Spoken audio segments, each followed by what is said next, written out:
Hello everyone, I am your host, Shrimper. Today we continue our series of Old World Blues Enclave Purist playthrough. I was doing part 2 of our series. Let's get right to the game. So for this episode in my series, I'm planning on reforming my militia groups, or my occupational groups, as I will get militias and add doggies to them, which can help with the groups. So add dogs, boop, beak, bonk. So we train mongrels.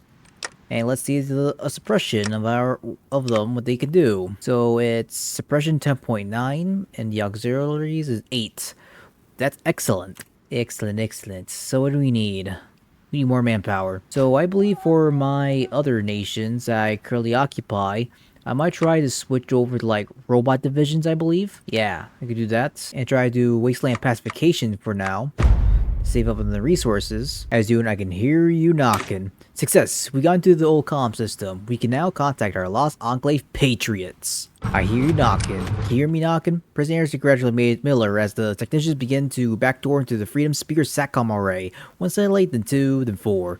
All Enclave codes held by Miller checked out as the depot was granted access to the entire network across the United States. And then, silence. Agonizing silence, as signals were sent out across the system, but nothing was returned. A cold reality set over the members of the depot, as perhaps they were really the only ones left. President Anderson, however, remained undeterred and ordered them to keep trying. It was likely that if any were still around, they were exactly expected an unauthorized breach of the systems using old Enclave codes. As the technicians worked for the next few hours, one of them noticed a beeping yellow light at the terminal. Jumping at it, the technician zeroed in on the signal and boosted it. His screens lit up and the signal located, and he grabbed the nearest microphone to announce to everyone in the base. We're getting something out of Chicago. Chicago complete. Who made you president? For those who were not so friendly words spoke by alleged Secretary of the Interior. His words were most amused, patronized even. Anderson, however, was not amused. I was elected as president of the survivors of Navarro and all who remain in the West Coast. Those who you abandoned here to die at the hands of the mutants. Secretary grimaced. It is regrettable that we have left so many behind in Navarro, and that arms fight couldn't save everyone. You must understand that they were trying times. Ah yes, an election. There will be no election. To say the meeting with the secretary went poorly was an understatement. Which both sides were cordial, it became clear to everyone that in the depot that Chicago saw them as a funny little gang of survivors pretending to be bigger than what they actually were. However, there weren't time to dwell on this fact as Anderson was in an uproar. I did not beat that stupid half-mute granite into submission just to see it swiped from under me. I'm surprised to let this Eden fellow take my office from me. I am President of the United States. Who is this pretender to the office anyways? Never heard him, sir, spoke Allen. Maybe someone's from Chicago or someone other outpost. I can look into it, but I doubt anyone is going to become forthcoming with us anytime soon. Can you just assassinate him? You're from Illinois, right? Here's what we're going to do. The balance of power, Enclave here. If Chicago and this Eden fellow won't recognize my authority, they shall make them use them to our advantage. It's obvious they underestimate us here in Nevada, which means they won't make any moves against us to ensure we stay under their thumb, and they will finally notice it will be too late. I am the president. We need to get as much things to our side as possible. Organized a conference with the Chicago officials and joint military exercises. It's getting closer to our side now, as we're at equilibrium so far. Ooh, give us more stuff as we progress. We'll get Enclave Radio. We can rebuild the powerful radio beacons of the Sierra Army Depot, which will allow us to broadcast a signal across the wasteland. This will be invulnerable for organizing long-distance expeditions, as well as reaching any remnants still loyal to the Enclave. We'll get manpower for political power. Let's try that. We're taking Area 51. Against the mighty and powerful of Chicago, we are a backfoot here in the depot. However, that doesn't mean we have to be. Southern Nevada was host to most advanced government research facilities in the world. Area 51. We will still have the battle through Southern Nevada get there. Doing so will give us a mighty edge against Chicago and open the door to advanced research technologies we can use against the mutants.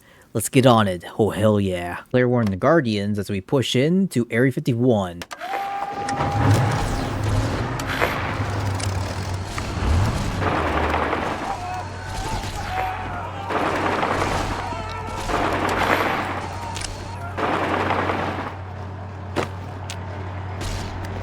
Significant pushes, and we got a lot of manpower then. Hell yeah.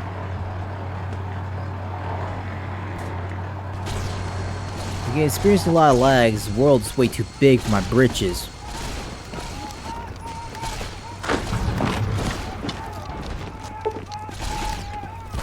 Oh crap, Tribal Midwest. The Enclave in Chicago is reporting gains across all fronts against the mutant menace that pilgrims our lands. Chicago Enclave forces have pushed back both the Brothers of Steel as well as making gains further into America's heartland. Such actions are being contrasted against the actions so-called Western Enclave in Nevada. Let's see the progress. Oh shit! Enclave Nevada and beyond said leader of the set of Western Enclave, President Anderson, was reached out to her with the comment. A victory for Chicago is a victory for the Enclave. Shit.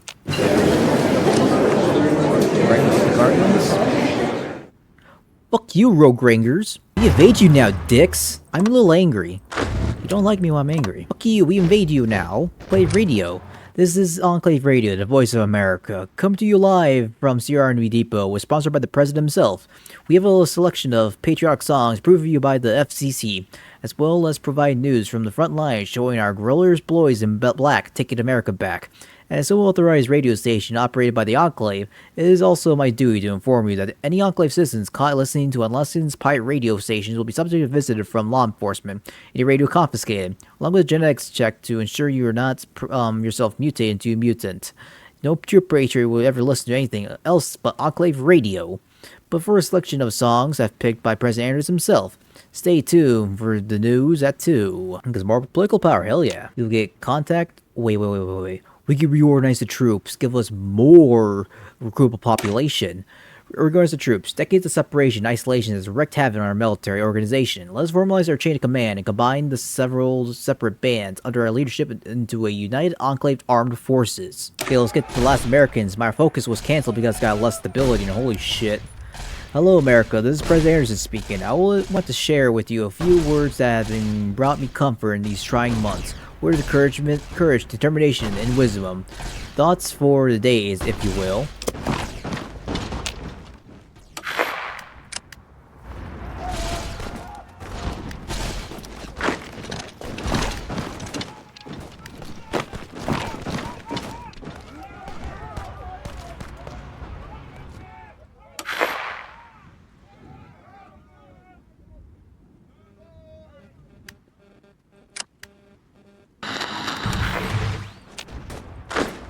Push in. This is what happens if you take my shit away from me.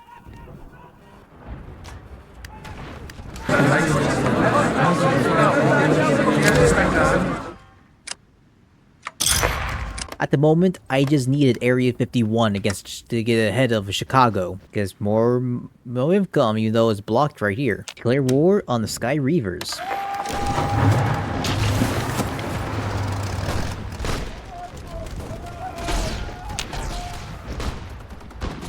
Push in, comrades.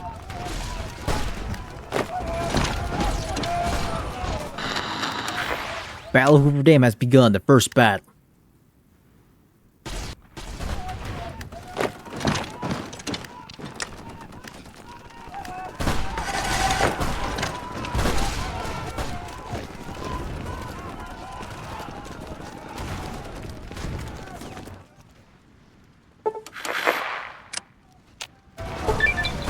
The last Americans. These are not the days to be afraid. Good evening, America. This is President Anderson. Though I am speaking for many of you who feel as if times were bleak, but we live in dark times. Many of you I've noticed feel afraid, assured, and that soon the mutants will overrun us to kill as all just as what happened in Navarro. Well, I'm here to tell you that I cannot be farther from the truth. Here in Army Depot, we are regaining our strength, regaining our pride, and soon we will unleash the holy retribution amongst the godless mutants. These are not the times to be afraid, not the times to worry. These are the times to pull up your sleeves and get to work.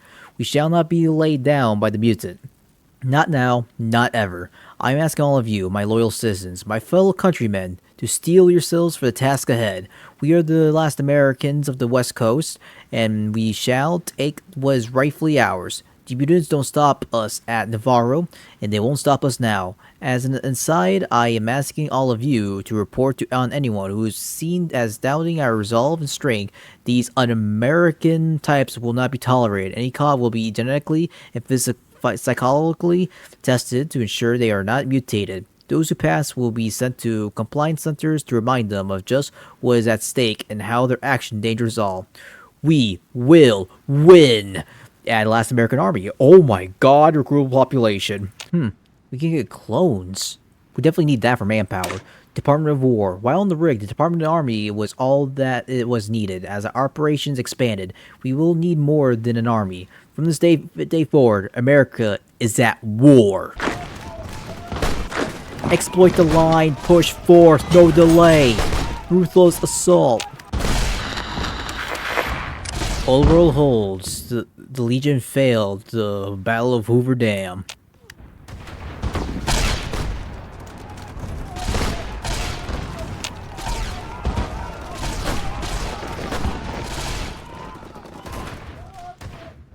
Okay, significant pushes, a little bit delays, no matter.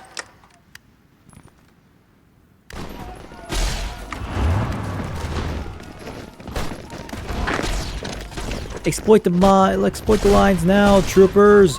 No time for delays. Department of War. We are at war. We should not be defending ourselves from the mutants. We should be fighting them. We need to be destroying their homes, burning their wives, and burying their husbands. The last thing the children seeing is the blades of vertebrae that the communities and cities are firebombing to ash, as we did to the communist Chinese. From this day forward, I am ordering the Department of the Army to be reorganized into the Department of War. Instead of conducting limited ground combat operations, the new Department of War will be responsible for waging full-spectrum combat operations in the air, water, and ground in our crusade to restore America how it was before the war. Pure, free, whole, and without the taint of mutants.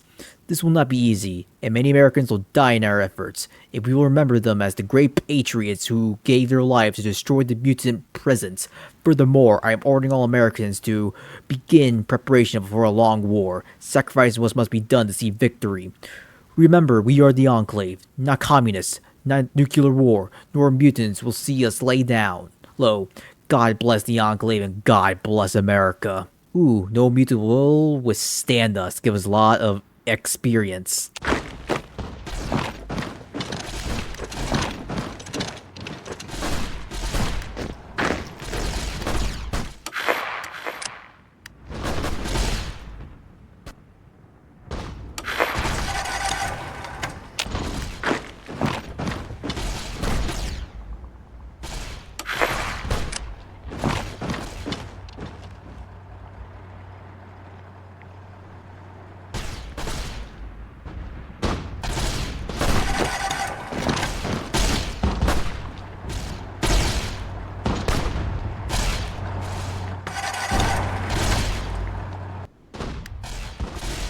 We do not fear the mutant. Our enemies are our foot doorsteps, but America has never backed down at fear of any foe. Let us face our enemies as Washington faced the Hessians at Trenton with bravery and determination.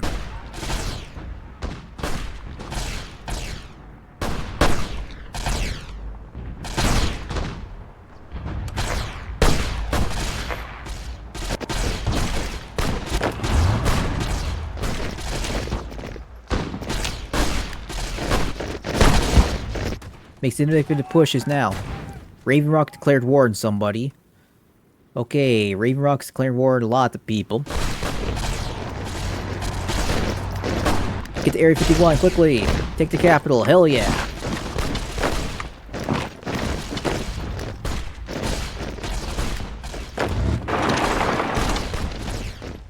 Encirclement, encirclement, encirclement, encirclement now, now, now.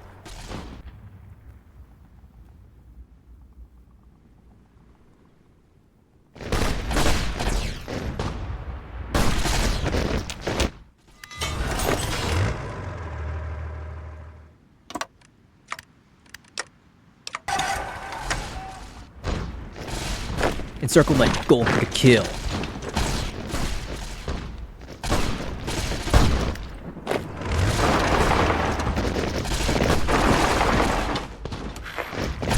Mutant scum. Do not fear the mutants. America, do not cower. Good evening, America. This is President Harrison. I heard around the bunker that many of you fearful of the mutant. I ask you, why? Why do you fear the mutant? The mutant is beneath you. The mutant is below you. No more deadly than a gecko. Why would one look you in the eyes? and you give us a smack, even from daring to think about the gall is due to such a thing. Consider yourself the superior above the mutant in every way. Superior has nothing to fear from those under their feet. Those in every sense of the word, an inferior species. With freedom, pride, and firepower, we Americans will not cower for the mutants. And as such, the next time I walk around the Army Depot, I expect to hear how we are all ready to face the mutant or claim our birthright. Anything less will be deemed treason, and I will not suffer treason. Contact the remnants. There are many veterans of the Enclave scattered throughout the wasteland. Let us call upon those who are still loyal to the U.S. government to return to the fold.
Okay, we got Area 51, finally, let's take it over. We can start with our cloning project immediately. Contact remnants complete. Science Division. Our scientists are the very best of the post-World War, with access to the most advanced technologies and the great human minds on the planet. With Area 51 back under control, we shall give them a lab worthy of the 23rd century Americans. We shall work towards our results against the Chicago Enclave. We call the remnants, gives 1,000 manpower. Hell yeah. Activities MCRs are getting expensive now. Science Division. We are people of science. Harrison always had a soft spot for the science division of the Enclave. He knew himself was a part of it at one point. Oftentimes they were forgotten or their rightful glory stolen by military officers or politicians. We'll know more. With the capture of Area 51, he would right those wrongs. It was at where America first developed nuclear propulsions, where the T-45 was field tested. Even when the earliest discussion of what would become the Enclave were held, it was not military brass or stiff-suited politicians, but scientists who made the Enclave what it was now. Now that is at the Enclave hands once more, it was ready to hand it over to the most brilliant men and women of the Enclave, the Science Division. Harrison knew the Enclave's very strength is the wasteland that were once called the United States as technology superiority, the very same advanced technologies that put all American centuries ahead of those vile mutants. Harrison will not deny the brave Enclave soldiers who protected Americans. It was the Enclave scientists that developed the weapons and technologies that made it possible. With the labs up and running, he spoke to his former colleagues, and they will continue to strive towards creating advanced technologies and cures that will see mankind reclaim its place as the dominant species and America's rightful spot as the greatest nation on Earth. Ooh. Excalibur gives us one extra research slot. Okay, we're going to, kill the mutant. The late President Richardson was right. We must eradicate every last mutant so that America, true humanity, can inherit the land. We shall continue God's work and kill the mutant. War never changes. It's October 2277, 200 years ago. The world ended at 0913 Eastern Time. The integrated and operational nuclear detection system detected the first 4 main missile launches in the United States and went to DEFCON 2. 4 minutes later, NORAD confirmed sealed the fate of the world at 0926 Eastern Time. The president secured on the rig. With the same remorse of the chairman's Chening ordered a retaliatory strike. 2 hours later, the two powers who controlled the world fell silent. The end of the world occurred pretty much as we had predicted. Too many humans, not enough space or resources to go around. Details are trivial and pointless. The reason is always purely human ones. Now, all that remains are the children of a ruined Earth, still suffering the scourging of atomic war, inhabiting the husks of once great cities, looking at the decaying murals, and some cling to the fading marks of the old world. However, one's future in the wasteland is never certain. In the depot, an old power has awakened. Life in America is about to change. Kill the mutants. Humans are hunters. Good day, America. This is President Anderson. I want you all to look in the mirror, or whatever substitute you can find. I'll give you a moment. See that? That's the image of the deadliest predator on this earth. A human being, a hunter. We beat out every other species on the planet and claim dominance over it alone. With spears and arrows, now here we are, battling for dominance once again against a godless facsimile that also uses spears and arrows. But mankind has come a long way since our cave-dwelling ancestors. Yes, we have lasers, power armor, and jet fighters. We will use these tools to battle for the Earth once more. We shall hunt the mutant to the ends of this continent, and when we drive them into the sea, we shall build mighty vessels to take the fight and reclaim our planet from whatever mutant menace exists out there beyond North America. Knows America that the mutant is not safe, and that we shall hunt them to the ends of the earth to see them removed, once and for all. Okay, let's work on the cloning facilities, maximize our clones, explain cloning labs. Our cloning facility in Navarro is good, but we can make the better use of our advanced equipment needed to support our growing military here in Area 51. Rio Team formed Relay Station Zeta. It was a little before 3 in the afternoon when the Verb requested a clearance to land. After checking the codes, they were granted clearance. To our surprise, it was a radio team from Relay Station Zeta, sent here to act as a more permanent line of communication between us and them. They quickly took over a small area and got to work fixing a local radio tower to use for communications. Once they finished, they handed over the codes for it to heading back to work. What a pleasant surprise! Planned the cloning labs at the Air 51 facility. While Air 51 first and foremost was for testing experimental aircrafts, it was also one of the most secure places in the country. Even the Chinese couldn't hope to infiltrate it, and allows us to set up more than a few research projects underground. Yes, aliens are part of it, and some of our advanced technologies that we moved against China were born from that research. However, that wasn't exactly what we were here for. Along with the FEV program, we knew it was going to be a high impossible to convince doses of American soldiers to actively mutate into monstrous green behemoths. Further, we can't rely on captured Chinese or hippies. Deep within Air 51, a series of cloning labs have set up to give our scientists a mariposa to the soldiers they need, and form the basis of our own cloning experiments we conduct at Serum Depot. With knowledge we gleaned from Vault 108 and our experiments at the depot, we can put this ancient technology to its full potential, manufacturing an army of clone troopers capable of fighting our wars for us. We have the proper genetic material, and we can begin production immediately. We shall create the Grand Army of the Republic. Bum! Ba-da-bum, ba-ba-ba-bum. Perfect cloning complete. Enclave drone program. While the reconstruction of our military, it is time for the army to take direct control of the program and bring forth a new era of American soldiers. Enclave drone program complete. Brain stamping. At best, a fresh clone will have the wisdom of a child. Creating a series of commands, actions, and basic understanding will go a long way in perfecting our clone troopers. Brain stamping. To build a better drone, the drone soldier program was produced us an army of beating killing machines that allows us to conduct operations where automatic units could not. However, they could not do more. Some of our officers are complaining that the drones are too timid in combat. If not, they don't do a thorough job of exterminating the mutants in their homes. They are advocating that we increase their aggressive conditions to ensure they kill off every mutant like the rad roaches they are.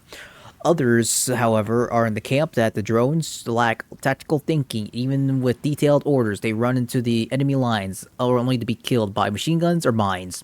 Even rudimentary knowledge of combat thinking will allow them to live longer, and they currently do. Sadly, any larger modifications to their drone brains could have long-reaching effects. So it is prudent to keep the changes minimal so our scientists can monitor how the drones react. Okay, we need to get through NCR tanks. So, aggressive tech aggressive, or... Oh, let me look up these things to do. Ooh, we need initiative. That's excellent. We need loyalty protocols. Based off the laws of robotics, all clones will be conditioned to follow any instructions from their masters, have utter obedience to the president, and will never instantaneously harm a human. Loyalty protocols, god damn it. Okay, they get good organization, so the dudes correctly get to it. These drones are no more humans than a robot. And America's clone army. With the difficult stuff out of the way, we can now field an army of clones, supplementing and replacing valuable human forces in frontline combat. Just remember, they look human, but they are not human. Ooh, raw. Let's make the Jarhead stupider. America's Clone Army, Drone Trooper Mark II, shit. Okay, Enclave Drone Army, hell yeah. We need to contact the veterans. Many of the hardline veterans of the Enclave have gone to ground deeper than other Enclave remnants. With considerable resources, you can find these individual men and women and have them rejoin their brother and sisters in arms. We definitely need the army experience for our clone army. Contact the veterans, hell yeah. We use that to make clone troopers. There we go. Clone troopers. At the ready. Wait, I produce them? Oh, I can make them! We need to invest so much in water. Alrighty, bad news. We can't do anything else because we need to get more water for our troops. Now we have to wait until they're all set up. So we're gonna work with MacArthur first to get their supports. MacArthur uplink. We're tracing communication to the old Air Force Base in Montana. Perhaps we could just alert them that they are not alone out west as well. MacArthur uplink. Oh crap. Let's have a chit-chat. Aid to MacArthur. True Americans never give up with a fight. From Montana, the word of a loyal Enclave group still fighting for freedom and still have found that they are our lost kin will receive our aid. Heard from the CIA. Well, workers were celebrated today as Chicago Industrial Extension Arms Works CIA, found only some time ago, announced the production of their 10 millionth circuit board, which has installed in the citizens' malfunctioning toaster. Toaster no longer acts abnormally, reports the citizens even toast spread rate 13.33% faster, as Bunty reports security. What? 30? What the fuck? Call more remnants. As we'll give some manpower to the dickheads. Northern Enclave, damn it again. Arrival at MacArthur's base. Around MacArthur base, quite the surprise to find out there's another Enclave force within the western sphere of the continent. Of course, the most of the Enclave has here Army Depot, being mercenaries, refugees, or stragglers. There are no way they could have known. Montana was beyond the Rocky Mountains, and if such a trip was dangerous, even the power of the vertebrates. Regardless if they were Enclave, they would put the president who could meet them. However, the real question was, how do we get them on our side? Clearly, from analyzing the message traffic, they were in a Chicago outpost and were well within the sphere influence of Chicago. Yet the realist men would give up. Harrison saw the greatest gift he could ever receive. If he and his government could get MacArthur on his side, then that would be the ultimate example of superiority over Chicago and Eastern Enclave. Now Montana bound, he would going to pay MacArthur a visit personally, and upon the arrival of Air Force Base, he was met General Santiago of the Enclave. Ah, come on. Damn it again. Shouting out victory. Join the fight. When Anderson left MacArthur next morning, already he was working with some commanders how to supply and assist MacArthur for the time of need. Several commanders know that MacArthur already had set up several facilities, setting up to handle most things. And were ready to adapt to their receiving shipments from beyond, not needing to establish the complex air routes in receiving areas. The only issue, they are harsh weather between Nevada and Montana that would be fixed unless they tricked them in overland. Anderson, however, ignored this and confident that Enclave pilots could get the job done. That for now, he was eager to expand his alliance with Santiago. Yeah, join the good guys. Women's work. Grab up north. Let's do this. Okay, we reorganized the troops. Decades of desperation and isolation was... Okay, we started that before. A long time ago. Data relay. Morian's always nice. Troops complete. And we reorganized the engineers. Our engineers have been hard at work repairing worn power armor and weaponry, but their work is ad hoc and inefficient. We can organize them in the same manner as the military to make sure their expertise is used to its full potential. We realize the engineers complete. The Mariposa Expedition. Long ago, we controlled the Mariposa base and used slave labor to excavate the lower levels, providing us the near limited supply of the FEV produced there. I'm sending a team of researchers and soldiers to the Mariposa base who can finally rediscover all of its secrets. Mariposa Expedition. The Mariposa military base. It appears that the base is even more shaped than when we left it. Something demolished the entire upper level, presumably using explosives. Luckily, most of the base is underground, and there are alternative entries is for those with the right access codes. Let's go. Mariposa Expedition 203. As our soul pushed deeper into the bowels of the facility, rattling and screaming echoes throughout the metal corridors. It appears super mutants have survived in these depths, God knows how. We get the super mutant slave focus. Okay, super mutant slaves give us less ability, less war support, but more construction speed. Mariposa Expedition 3 of 3. With the first squad's super mutants taken care of, our team approaches the target of the expeditions. The glowing green vats of FEV are right where we left them. Though many of these cases are damaged, the FEV is these vats contaminated beyond belief, they would not be suitable for our research. With more super mutants in their heels, our team must decide what to do quickly. Bring wherever we can carry. Let's deal with the unclean. Never look a gift Brahmin in the mouths. My father used to say, we have now a vast labor and experimental pool, and mutants should rejoice they are helping humanity better itself. Dealing with the unclean requires a steady hand. Good evening, America. This is President Harrison. It has been a fortuitous few months for us, has it not? Our rise to power and the capitulating of our little enclave to a force yet unseen on the west coast. However, we now find ourselves in a vast mutant population that, despite our efforts, had proven hard to kill. I ask all of you to maintain a steady and firm hand dealing with the unclean. While they may look like you, have families like you, even sound like you, they are mutants, freaks, abhorrent creations that we must see driven from these lands. I have directed our science division to expand efforts and research on how to deal with the mutants, but we cannot win or on science alone. Everyone must do their part, and I expect nothing less from patriotic Americans. Remind the mutants of their place. Treat the mutants like a stray dog. If one gets an attitude, report the beast to authorities. Oh my god, slave labor. Okay, we need slave collars, pioneered by pre-war scientists, an effective method to control in prison camps and research experiments, which will allow us to control the slave populace more efficiently with minimal risk. Slave collars unlocked. We expand the army. Pre-war America is the largest army of the planet, but the Great War and the destruction of the rig has left it to shell of its former self. Time to rectify that. Expand the army, now and forever. The most important branch of the Enclave is without doubt the army, the only thing that is keeping humanity alive. It was the army who secured Navarro, it was the army that bore the brunt of operations, it was the army that defeated Navarro, and it was the remnants of the army that took refuge in Val City and fled in Sierra Army Depot. The reconquest of America will probably be land war, fought by the brave men and women in America's army. Thus, while we need to restore our armed forces, it is the army that requires the most effort. To this end, we shall take our operation structure while on the rig and expand on it. The Auxiliary Corps will be our primary defense line of light infantry, designed to fight behind fortified structures. The Line Corps will make up the core of their army, supporting, of course, the Mobile Corps. They'll strike at the enemy's mutants and defeat them when they stand. Everyone has a duty. Need the army experience for modifying my templates. Ooh, I like the mobile cannon.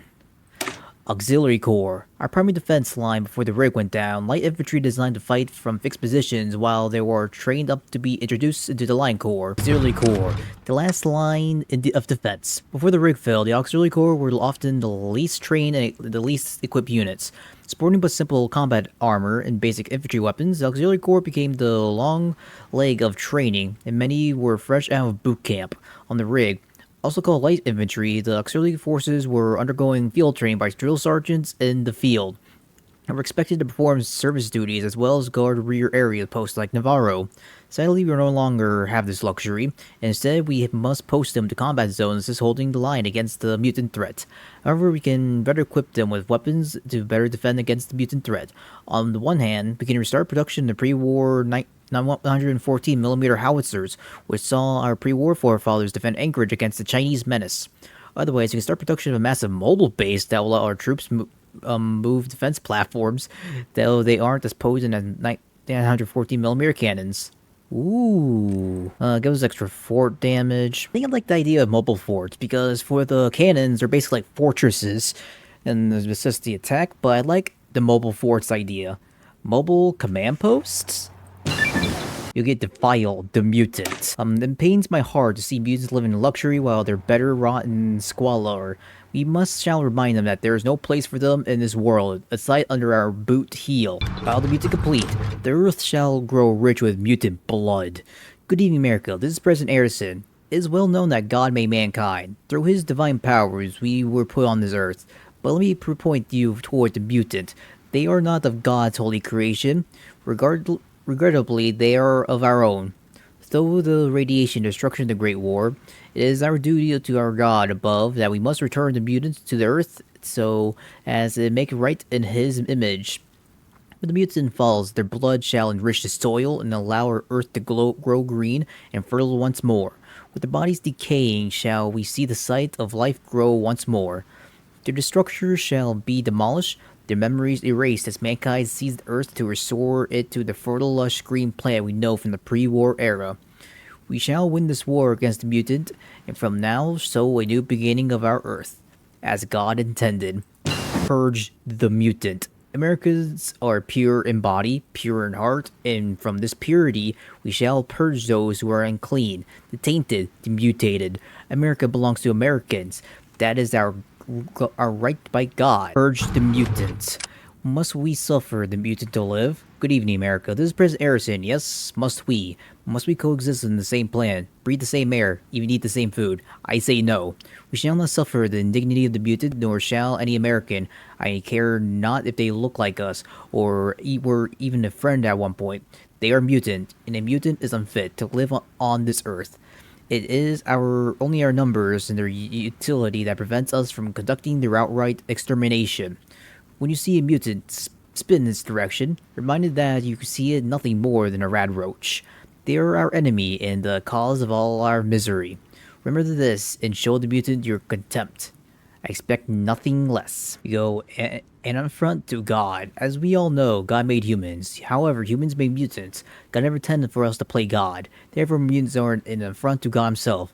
How we can say God bless America if we allow this blasphemy to live on our earth? An affront to God. God did not make the mutants, man did. America, as your president, I start the day off with a prayer. Yet the lingering thought always bubbles in my mind. How can we expect God to bless our lands, our people, and our way of life, when we let these affronts to his holy, most holy power walk among us? It is a shame upon our great nation that these blasphemies are even allowed to breathe the same air he created for us. However, we shall drive these abominations from our lands. Soon the wickedness of the mutants shall be facing our holy wrath, so that none one of them walks alive. God will bless America. Now we get crimes against humanity. Our great civilization enacted several laws to allow for the basic protection for their fellow man. As such, any crime committed by mutants against a human is a crime against humanity and should be punishable to the fullest extent of the law. Law maketh man. Good evening, America. This is President Harrison. If there is one thing the mutant has spades over humanity, is their abhorrence to law and order. Look around you and see what they have done to our great nation. Raiders, tribals, and anarchists that this lands and see the law of mankind and tread on them and use them as for toilet paper, assuming they even know what a toilet is. However, we are humans, and we have an inherent desire for law and order. They are the foundation of civilization. They separate us from the dirty mutants. Thus today, I think it's time to teach these mutants that law and order actually is. Any crime committed by a mutant against a human will be seen as a human rights violation. It will be persecuted to the full extent of the law. Execution is just the beginning, though we will get every ounce of labor we can get out of the mutant.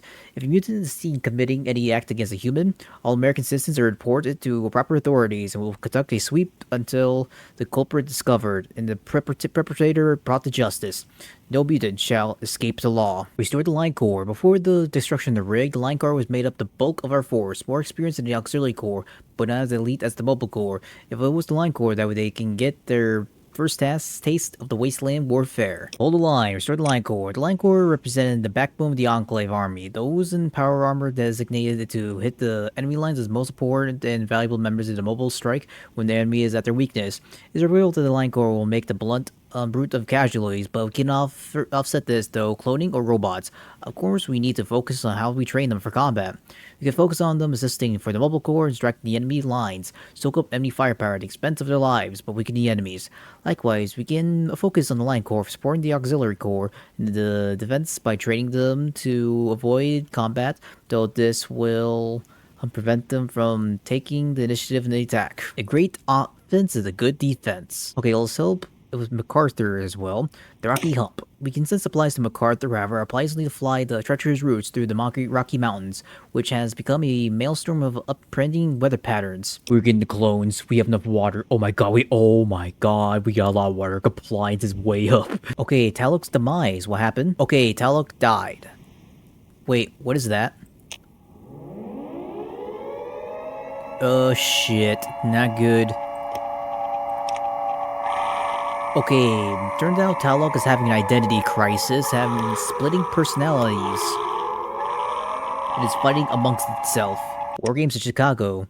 The Chicago Enclave played war game today. They conclude a real-life simulation of an assault on a fortified mutant position, made by live fire automated turrets from robots for authenticity. First, a wave of disposable clones, mutant slaves charge in the minefield to clear it. The surviving clones, mutant slaves that charge the enemy position.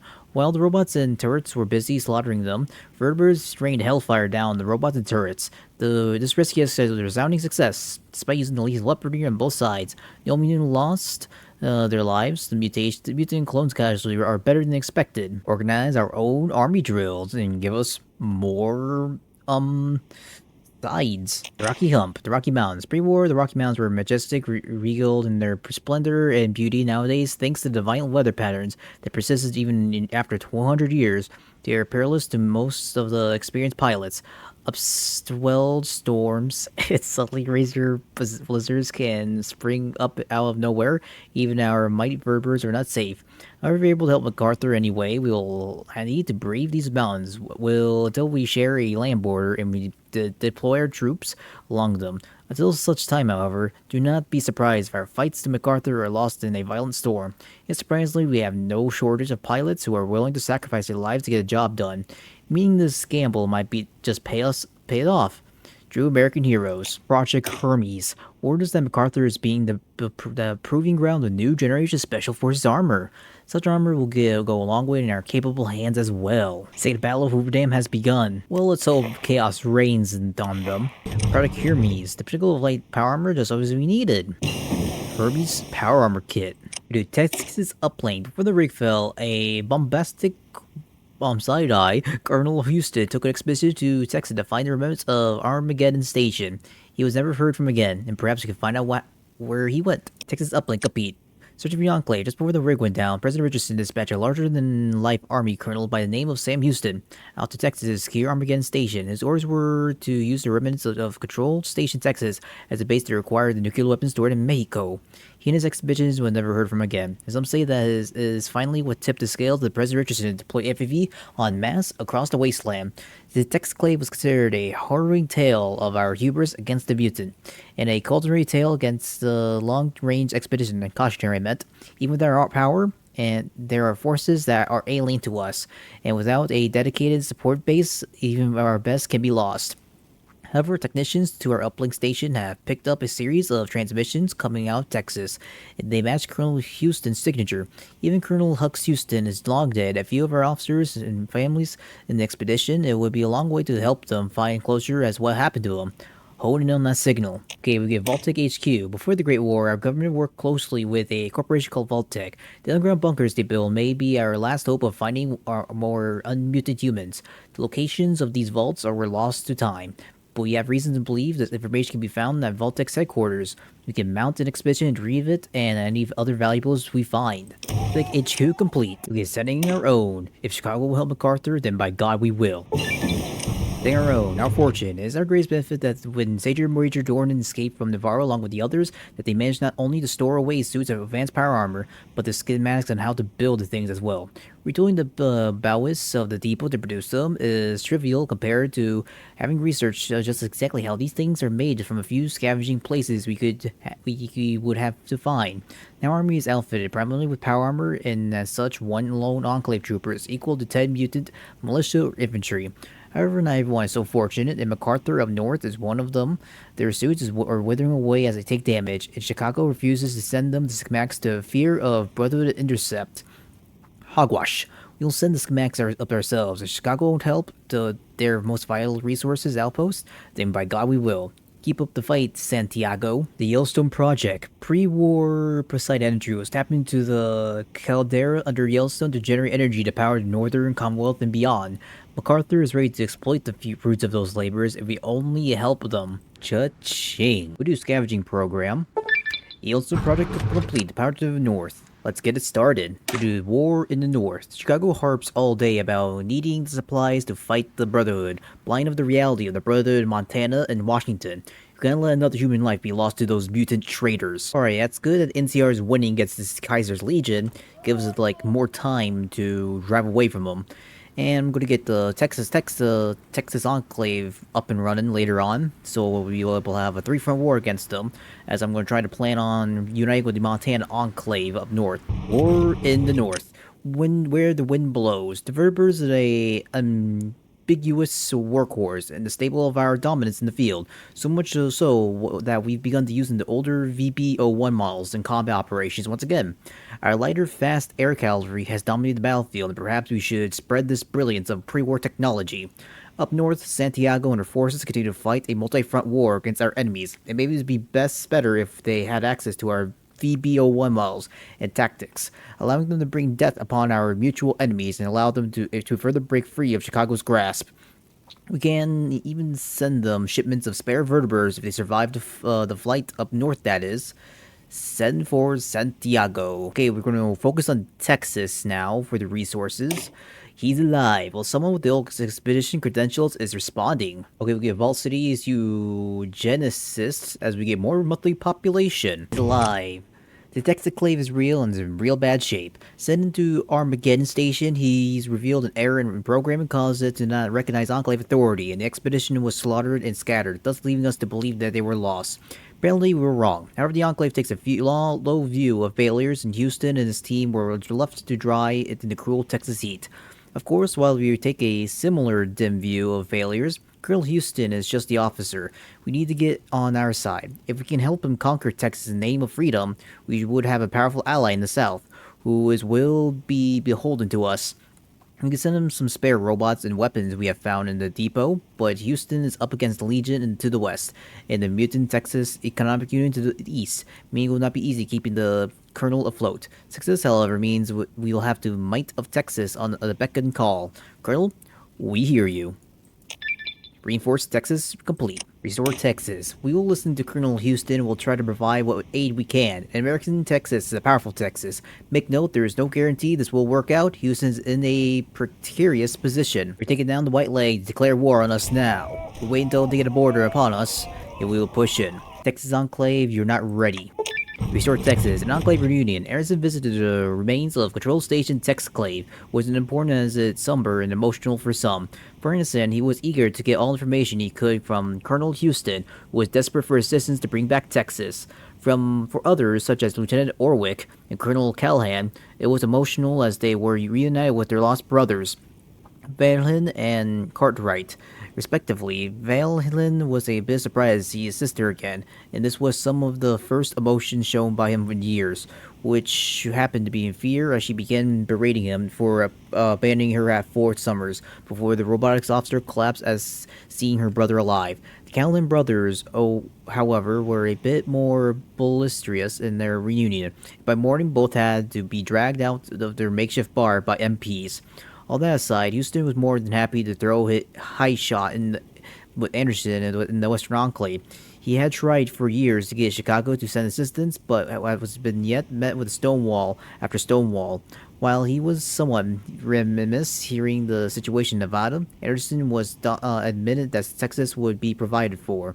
Let's bring Texas back. We will send weapons to Texas. We can send Texas armaments of arms, easing the production wars and assisting them in retaking the state from the mutants. Texas weapon shipments, mouthwashing. Jack, why do I crack a crate of mouthwash? Asked Calright as he dropped a crate full of orange bottles of what appeared to be mouthwash. Do you try it? Tried Callan and looked confused. This is weapon shipments. You're the head of Enclave Intelligence out west. Can you give us some cool weapons like a super space laser, or plasma minigun, or something? I don't have that kind of authority. I barely get by enough to get ammo for my pistol. What do you expect me to pull the authority for a space laser? I don't know. Your intelligence. Don't you have access to weather control device or shit? No, I don't have access to any of that. Okay, right, mouthwash. Gives them extra weapons and give us more power.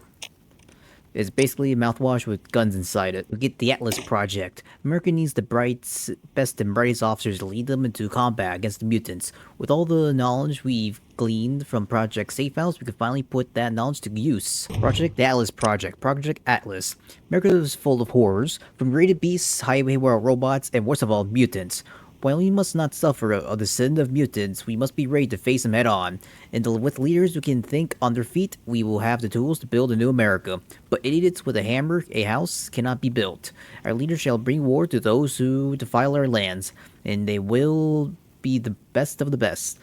Theirs will be the strength to prevail, but not only by victories lies within easy reach, but even when it seems unattainable, when doom settles like a shroud all about, in these times of darkness, it will live the hopes of a unified America. We got enough command power. Be sure to check Vault 75's records. You have to go aggressive conditioning or gene therapy. I don't like the minus defense, so I'm going to go through gene therapy. It is unfortunate that the human genome can be flawed. However, simple genetics therapy will grant our leaders be the envy of normal men and the terror of mutants the world over. Hawthorne Army Depot. Pre-war Hawthorne Army Depot provides itself the largest depot in the world, twice the size of the Army Depot. Hawthorne held everything about weapons, ammo, truck, and everything in between. Sadly, operations in Alaska and China drained mainly with stocks, and the passage of time hasn't helped. While getting the base up and running, we managed to find a few old stocks of rifles and machine guns, but one of the techs discovered something better. Ooh, give us artillery support battery, hell yeah.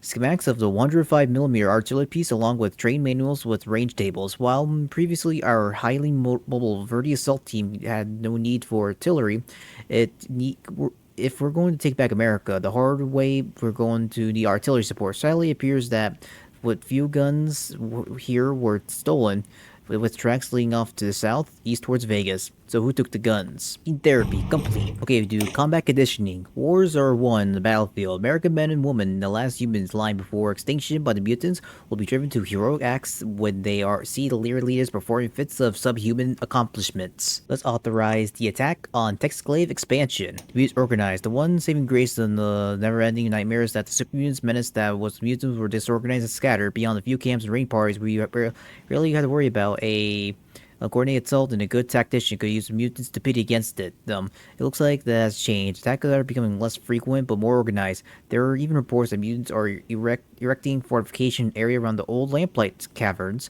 Whatever is going on, it cannot be good. Not our problem. Wait, are they like way over there, lamplight? Yeah, it's not our problem at all. Are they dead? Oh wait, yeah, they're dead. Chicago Enclave has like no allies. Combat conditioning complete and get more weapons to the Texans. As we do cybernetics enhancements, as you see, as my research, I can make war machines as freaking Terminators, where we can get cybernetic war forms. With 25 manpower, we can convert people to robots. But we need to research everything beforehand, otherwise they'll go rogue against us. Combat conditioning complete. We do cybernetic enhancements, beautiful of strange and twisted forms that surpass their betters. Perhaps we should use our own technology might to give us and our troops an advantage over these freaks. Cybernetic enhancements complete. We're gonna go with Enclave Sigma. While Cloak and Dagger is nice, America needs to take direct action against their foes, if we're going to have any hope of defeating them, and we know just who to use. Enclave Sigma. At the onset of the Great War, the Enclave secured away that few elite forces and Black Ops team into the rig and secure bases on the mainland. However, the rivalry between the various units threatened to tear the Enclave apart, forcing the president at the time to reform them all into one single command, Enclave Sigma, an elite direct action force that was the accumulation of 200 years of Special Forces doctrine and development. Since the rig destruction, many who didn't die on the rig at Navarro fled east, and those who are now old and aging, yet their knowledge remains, ready to train the future generations. Perhaps it's time to reinstate the most elite soldiers to ever walk the waste, starting, of course, with which team should be first stood up. So for the teams, this one takes down supply lines, which I might need against with the NCR. Red team shall destroy industry. White team to sabotage air units, and green team to put more FEV in the water supply. But we're going to do blue team first. We're going to open up the vaults. The time has come to open the last few vaults holding healthy human populations. Those who agree to join us can be added to our numbers, and those that don't have any other use to those who refuse. We're going to resume FAV experiments. By resuming the FAV project of Mariposa, we'll start down a road that may very well lead us to perfection. Once Americans sought perfection and was sought of low far too soon, today we shall reach for perfection to find it or die trying. Okay, we're muzzled dissidents. Oh, that's statement, Mr. Madonna. Tyranny Mayor, shut down the press. Resume FPV experience complete, and my game's fucking killing itself currently. Save our future. Good evening, America. This is President Anderson. It has brought to my attention that recent word to restart FPV experimentations is met with some negative feedback. I understand the idea of creating more mutants is anti-ethical to our nation's goal, but you must understand that in dire times, dire decisions must be made. That is why I ordered the resumption of FPV experiments to ensure that we maintain an edge over the vile mutants that threaten our very existence. Not only will we work to create a new generation of super soldiers to fight our wars, but we will use FFV to poison our enemies as well. I ask for understanding in these times. Okay, we're gonna intensify research efforts. Ooh, I got more stuff I could do wherever I'm going into the war. More recruit population, hell yeah, but is gonna get a lot of stuff. Let's intensify research efforts so we get on our implants quickly. Oh, Brotherhood towards controls the war, and oh my god, they're intensify research complete. Okay, we're gonna work with a bunch of teams in order to help our combat against the NCR. So we'll get red teams for their air unit, or for their factories. Team complete. White team, truck-launched biplanes, rocket bombers, and the occasional monoplanes make up the vast majority of post-war air forces. Targeting those launchable excuses of air power will increase our ever-so-tight grip on command of the sky. White team complete. As for the team we can't get last time is green team. While we don't have it in larger quantities, our stock of FPV are rising, and with it, we can deploy it over enemy lands, killing the population and destroying their militaries. Oh shit, Caesar's Legion's moving in. We had to move going fast. Wait a minute.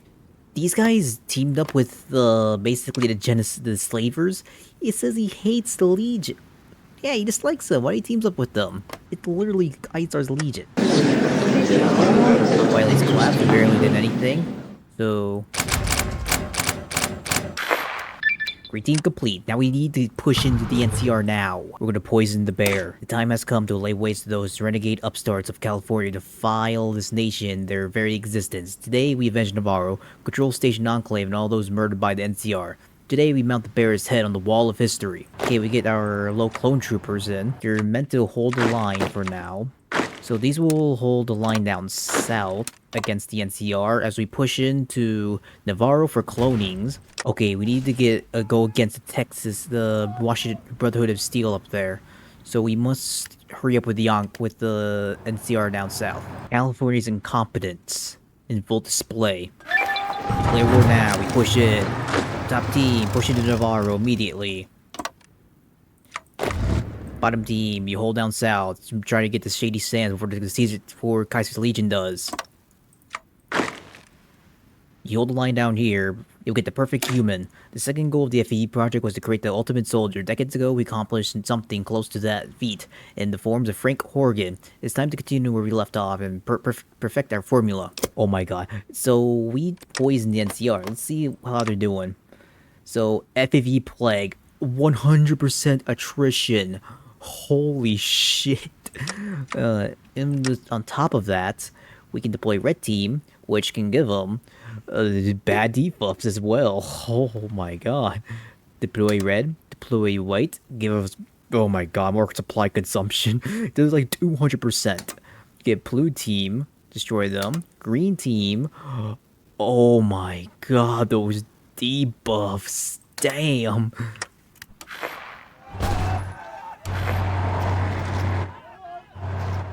Oh god, my game's crashing.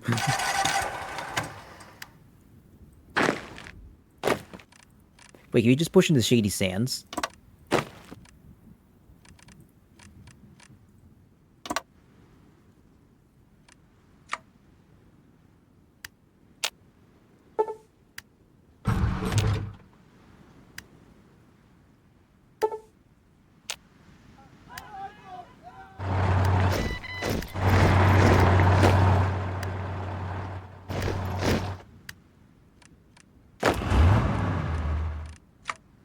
aggressive manner, quickly.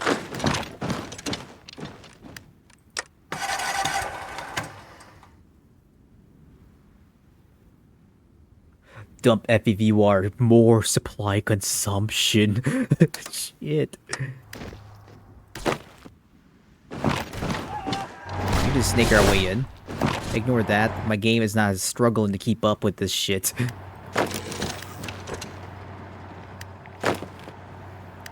Oh, stop pulling the men! We need the men now!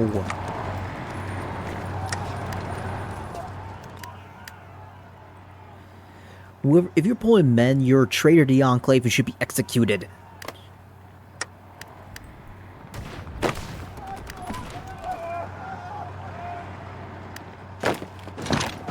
Wait, we can circle. Oh my god, we can wreck them easily. Get fucked.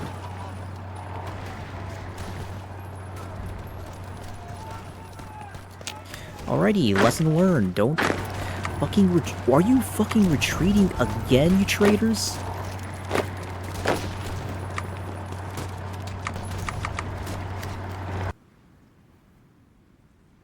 Retreating is death.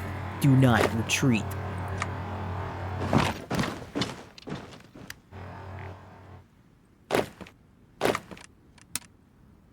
Great, now our line's not holding because they pull off the main forces line to support the south.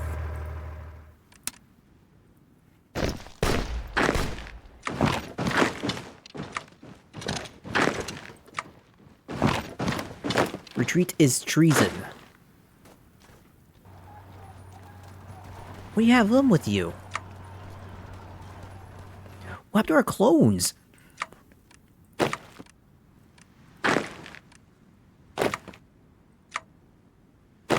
Alrighty, Coyote, you've been promoted. Ludicatelli, you're getting executed.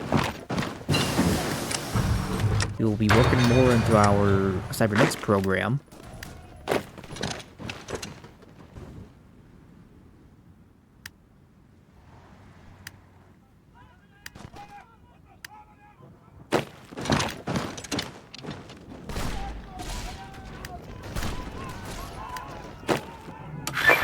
Perfect, keeping complete. Repairing the power plant. As we'll get Navarro, we'll get the cloning experiments. Repairing the power plant. In their ignorance, the people of Vault City were never capable of restoring their nearby power plant to its full potential.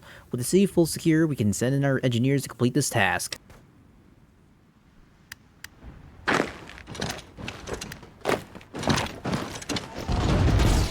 Get fucked.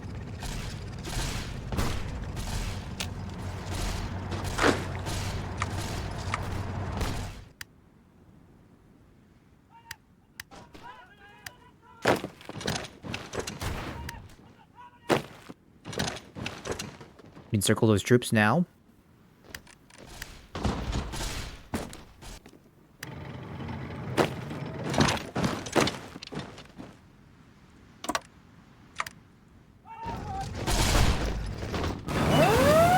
What the hell? How am I getting naval invaded?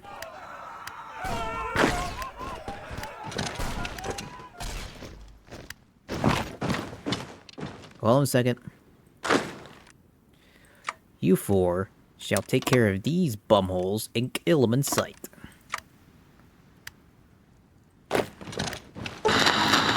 You'll win this war, 7 heavy casualties. Ooh, more army experience. Ooh, welcome back, everybody. For the Enclave.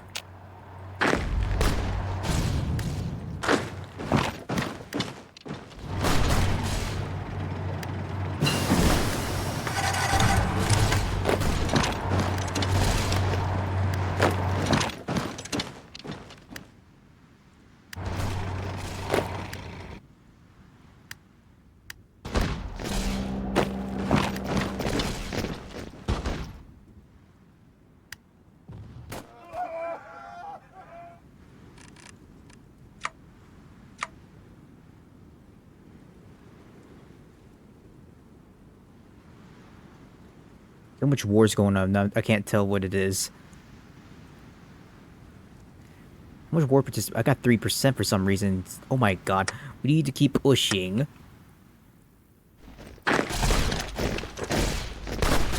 Circle more. Go for the kill.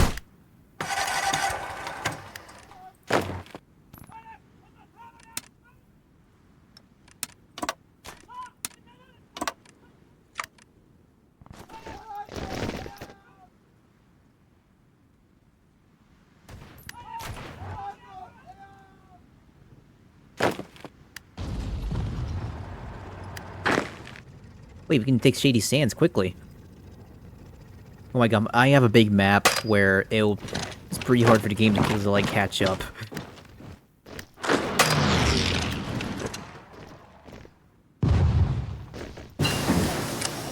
Going for the kill.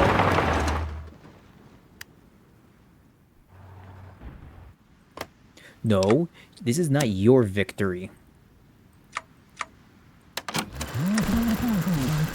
This is my victory. You shall not rob Navarro from me. Oh my god, game, fix yourself. Thank you.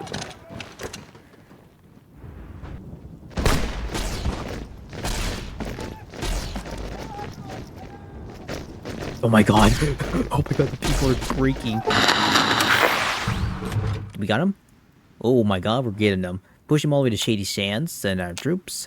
Oh, more experience.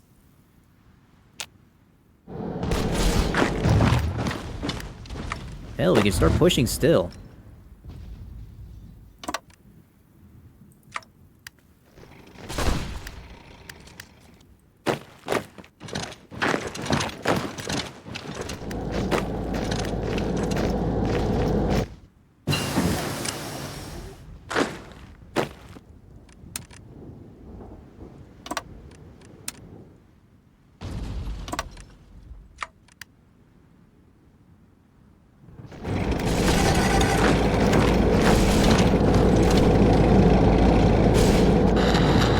Got Shade Sands, hell yeah.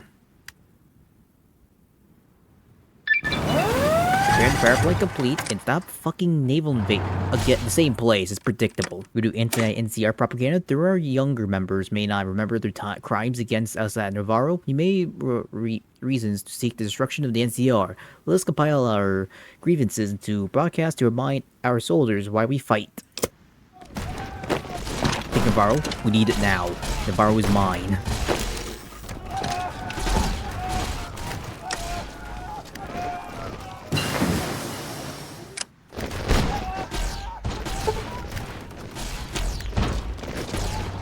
Raiders, I don't have enough time for your bullshit.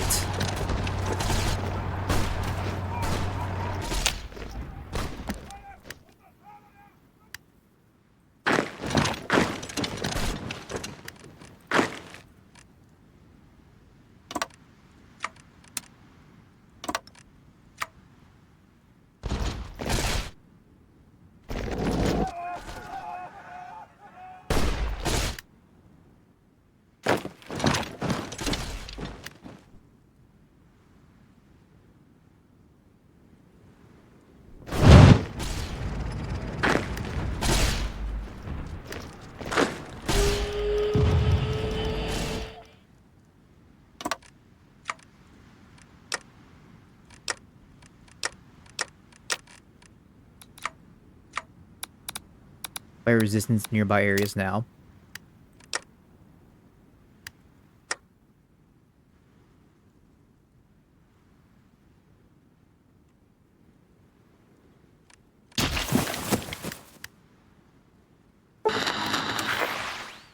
Enclave Vault Research Control, and I cannot read all of that.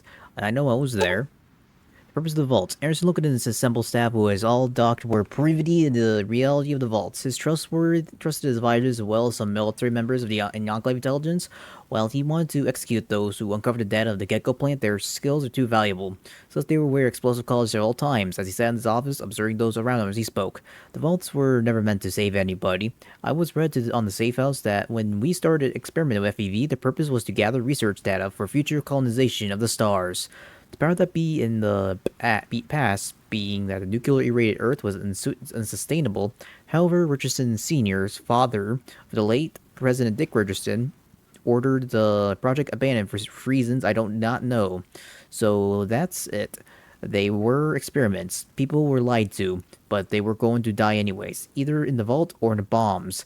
Lock the information away, but keep the key. Those vaults may be used of us. This is the last I want to hear of this.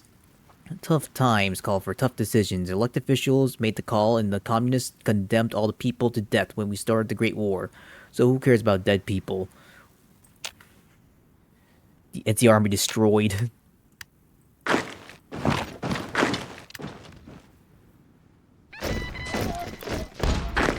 Tattoo away for your power for your experimental power armor. Unfortunate.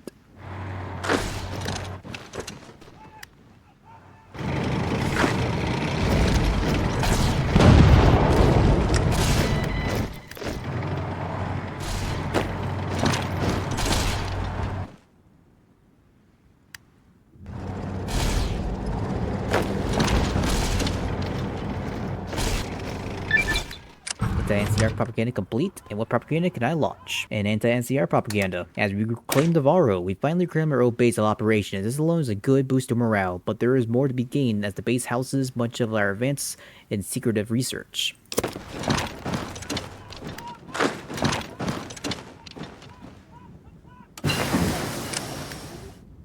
Ooh, New California Republic capitulated.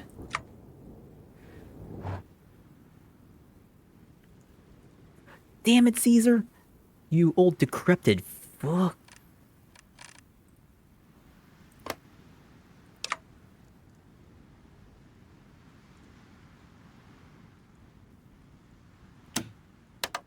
Yeah, we did. We actually need to go through.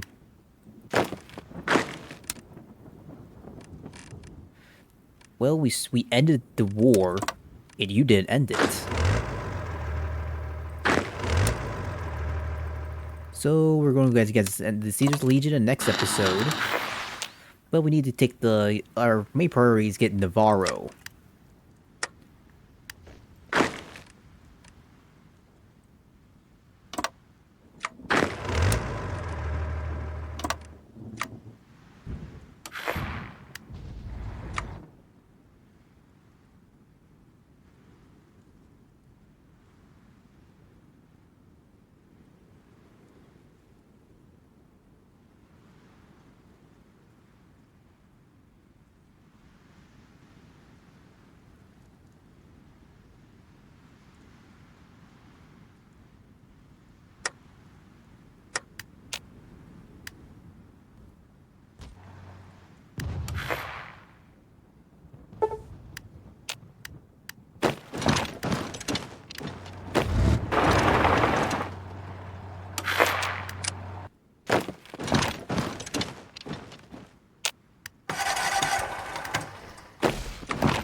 Alrighty. Oh, damn. Welcome back, fellas. Our victory is certain. Treachery. The mystery was suspected of mutations that disappeared, leaving the devastation in his wake as he shredded a sizable amount of viable intel before taking off. Aw, damn it. I should have killed him. All this is such bullshit there.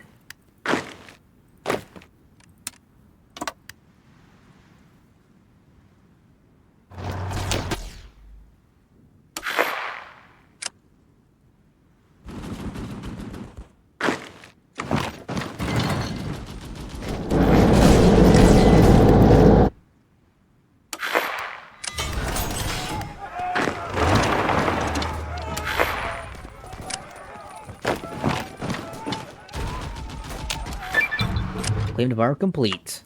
Cloning experiments. We must come to the harsh realization that our population is at an unstable level, and there is but a few decades the Enclave will die.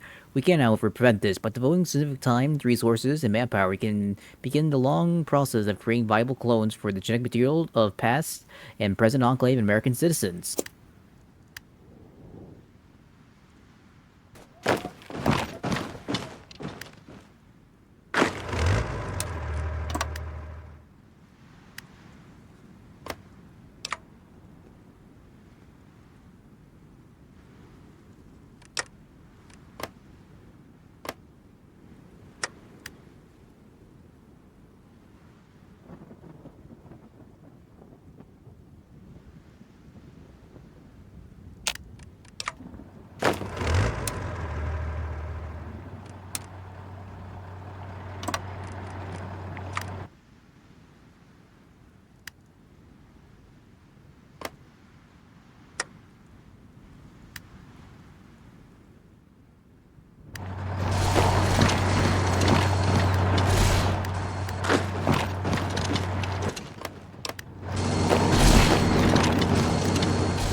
just make my way to Lost Hills?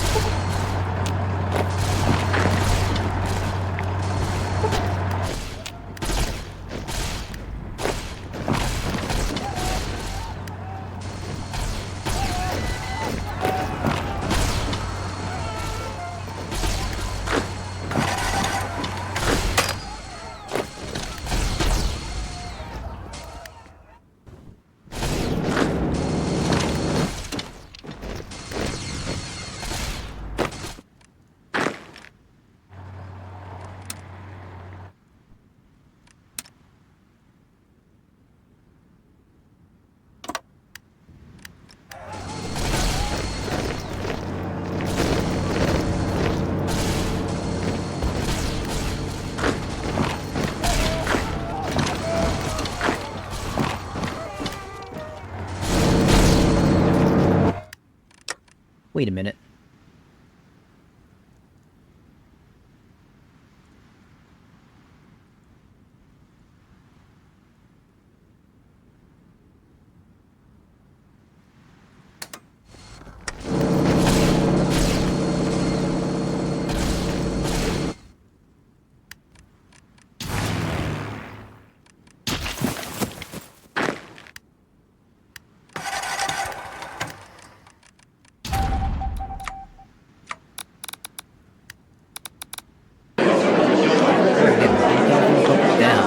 Take down north as much as possible.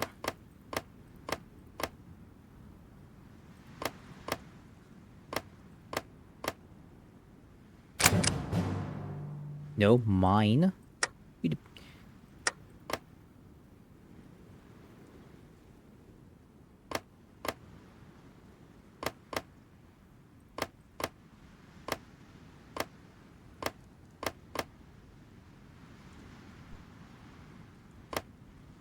Okay, I'm happy with what I got.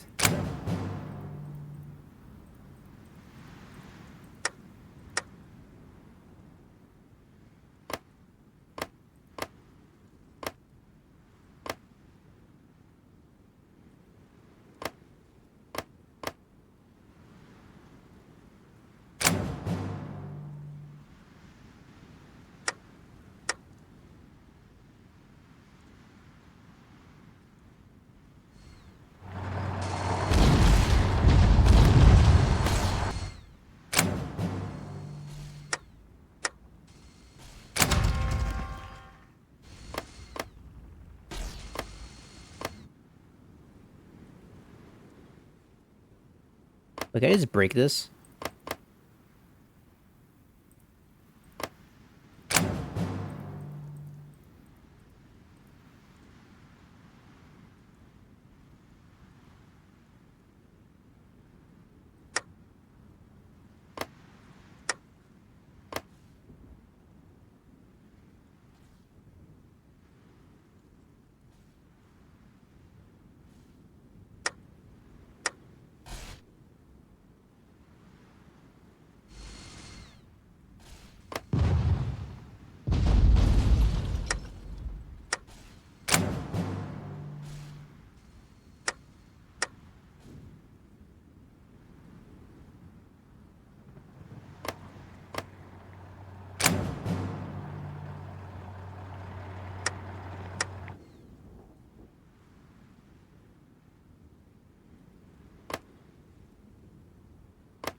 There we go. I got what I wanted. Oh my god, I cheesed the system.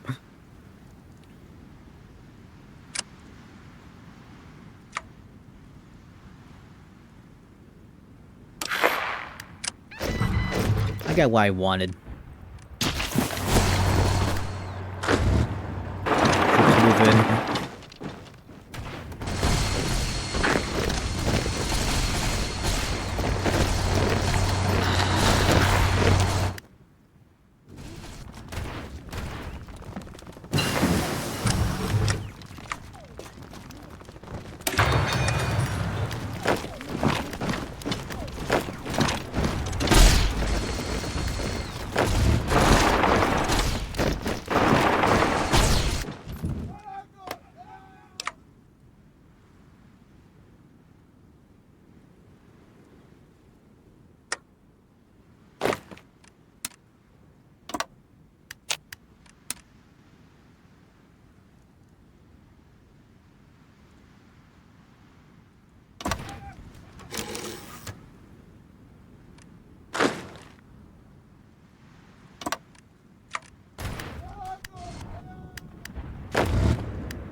Right now, Montana. I'm take care of these. Alright, got Lost Hills. Hell yeah.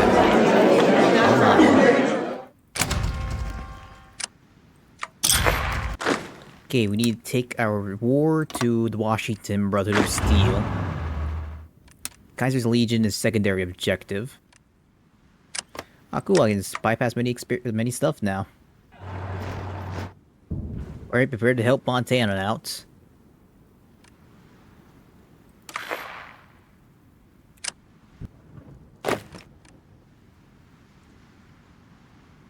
Open wide front. Significant pushes and deploy teams everywhere.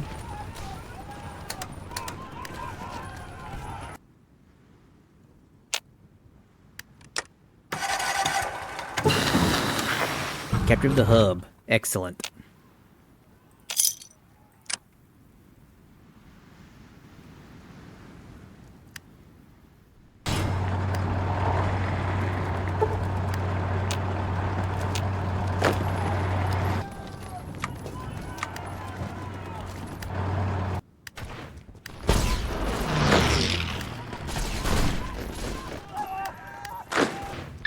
Learning experience complete. Now we'll see what we can do about that.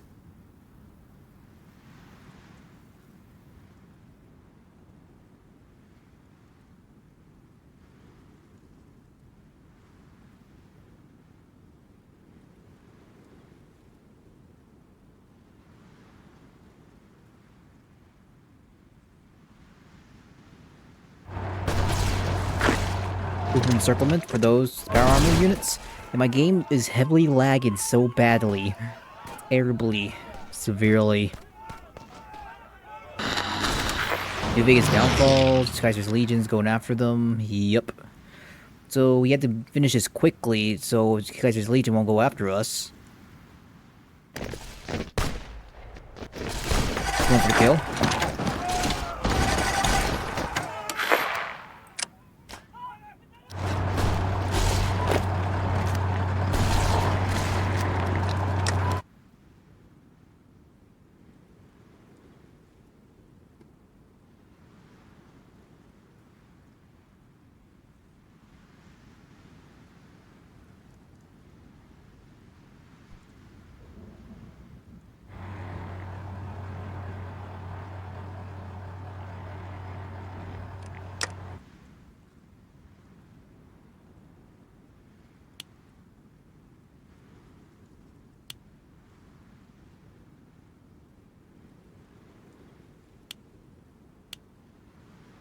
We ramp up our cloning capacity.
Damn, Bond's Lifeline helps me a lot.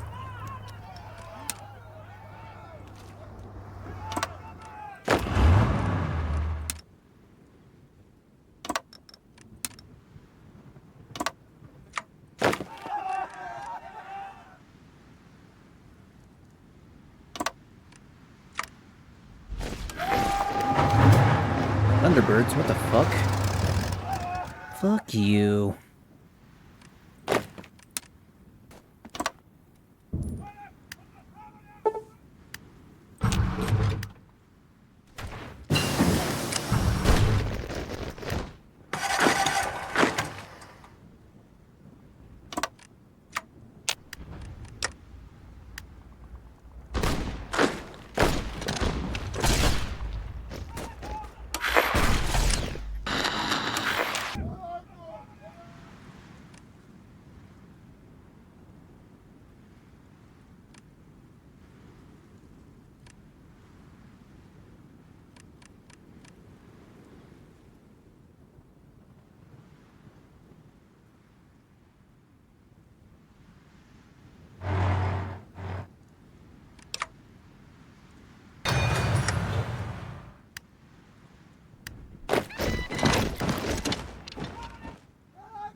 The hell? Where? Where? Right here. What the fuck? The California Republic still exists, so I can't do my Rebuild America focus.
Okay, we got we got that down.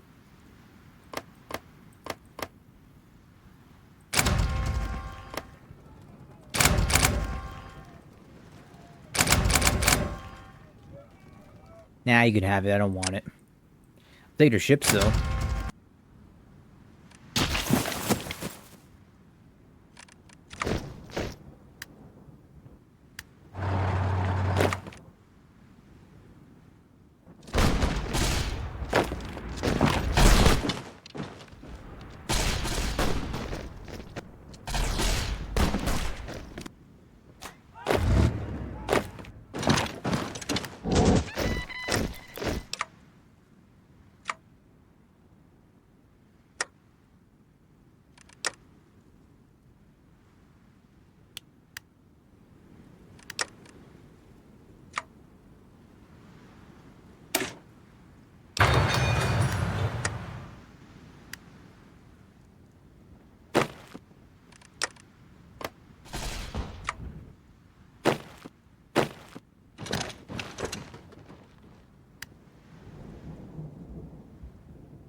All this license helps me a lot. This game just fucking busted.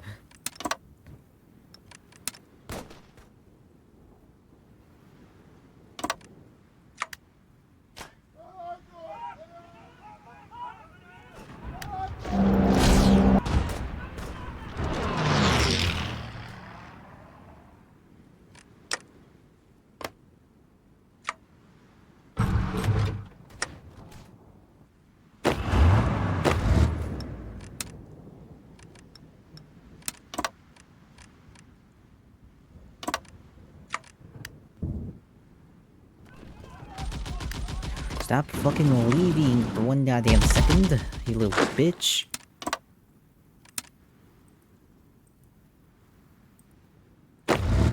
You take south, you take north.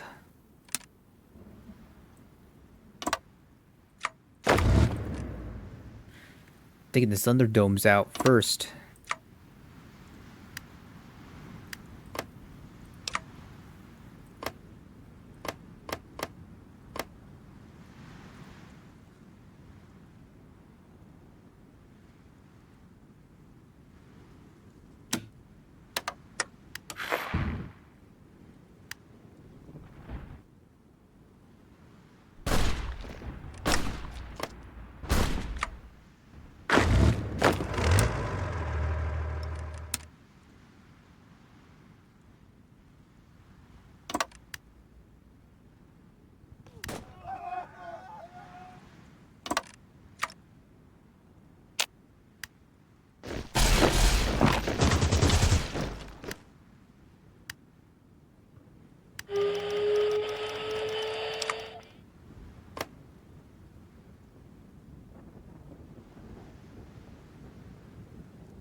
Yeah, Montana's exiled.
It answered everything. Just before the bombs fell in the Great War, he managed to perfect portable tactical nuclear ordnance. Here and there, M42s are popping up in the hands of mutants.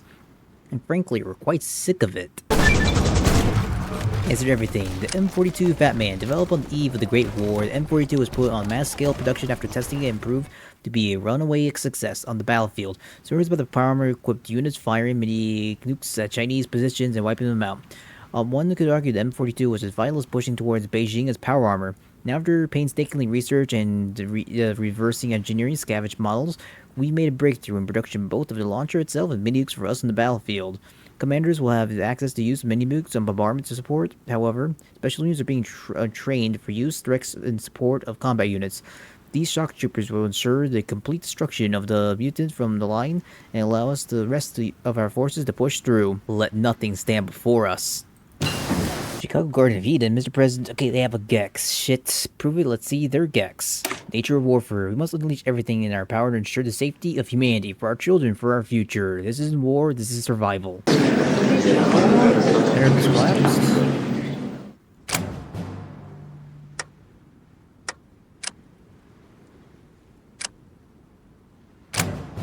Nope.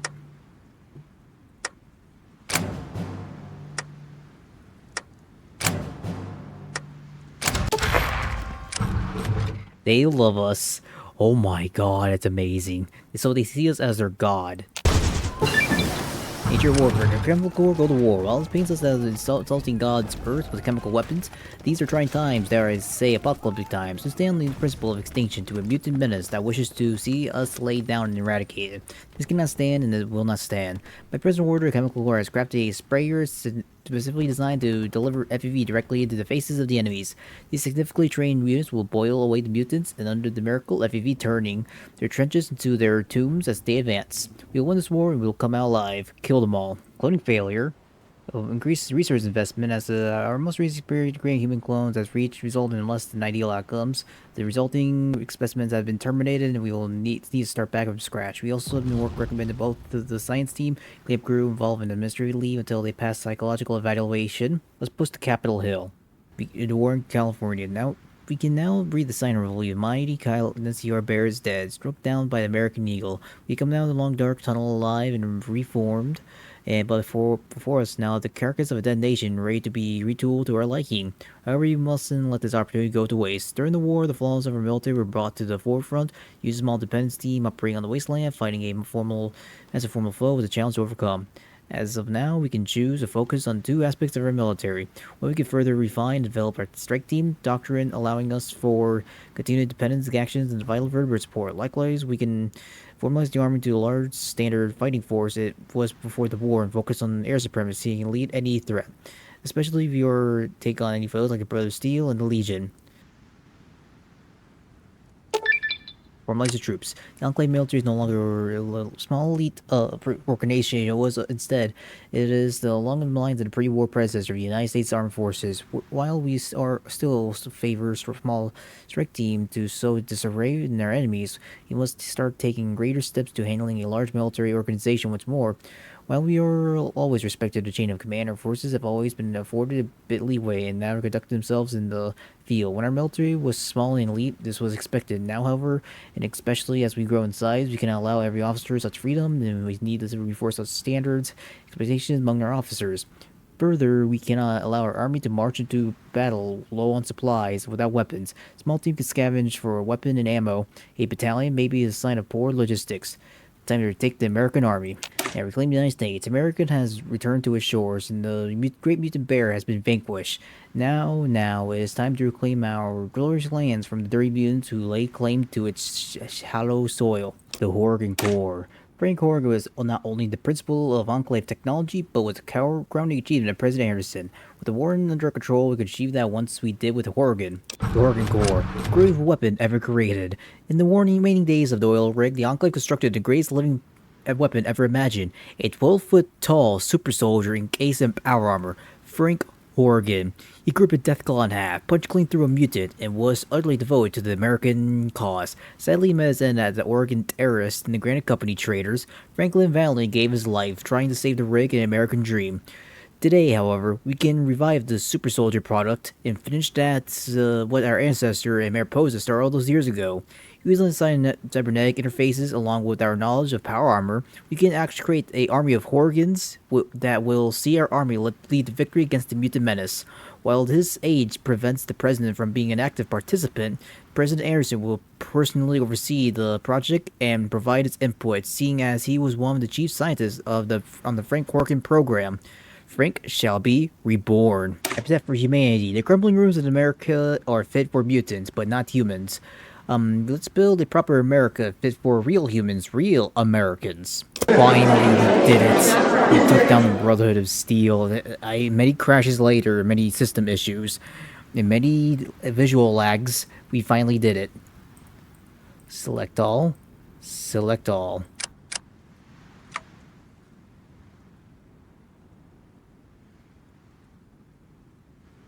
Oh no. It's taking a while. There we go. It took freaking forever. And cloning success! Our most recent experimentation to create human clones has resulted in a resulting success. Almost all clones have survived the process and passed physical and psychological evaluations. They have been imprinted with artificial memories and will soon be capable of filling any role their government needs them to. Eureka! The cloning project which gives us 1,000 manpower. Oh my god, we have so much factories.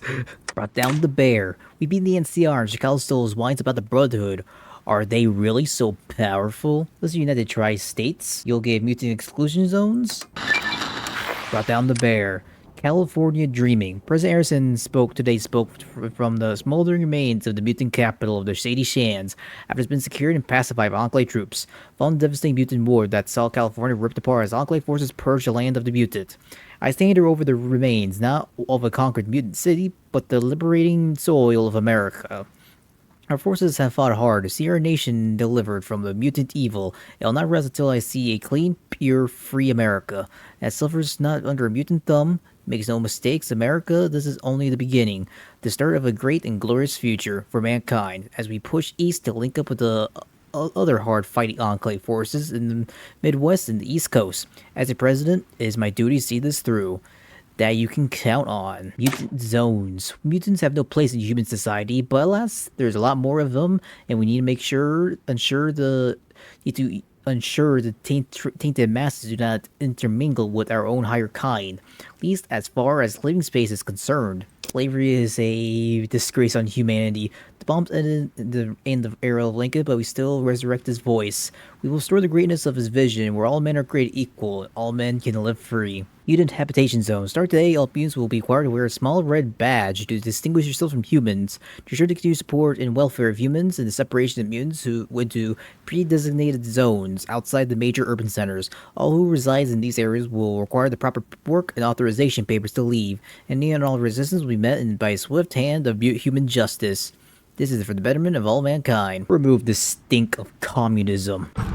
Communist on American soil. We have hope that the Great War has eradicated China.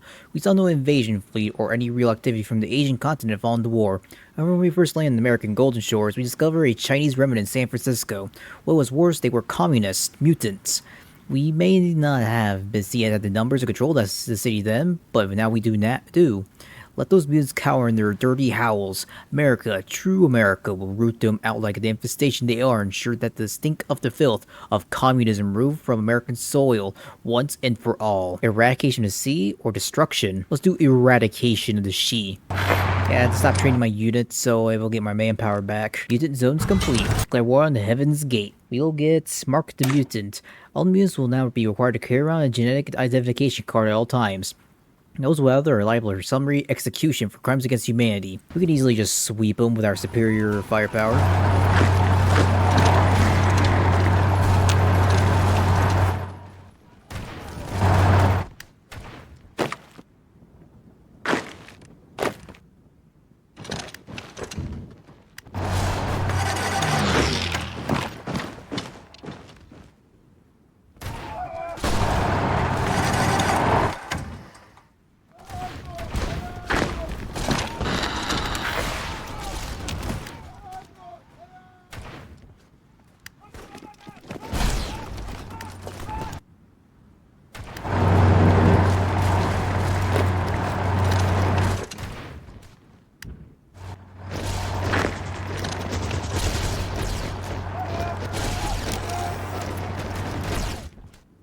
Circlement, good. Move in, move in, move in.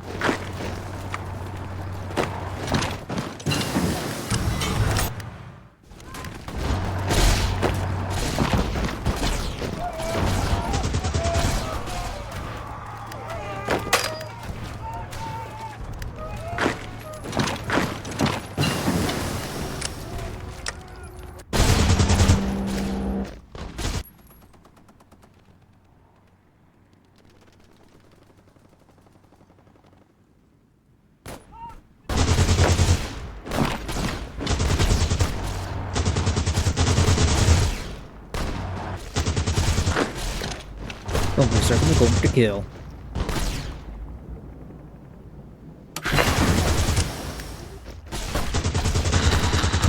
Heavy gate fell.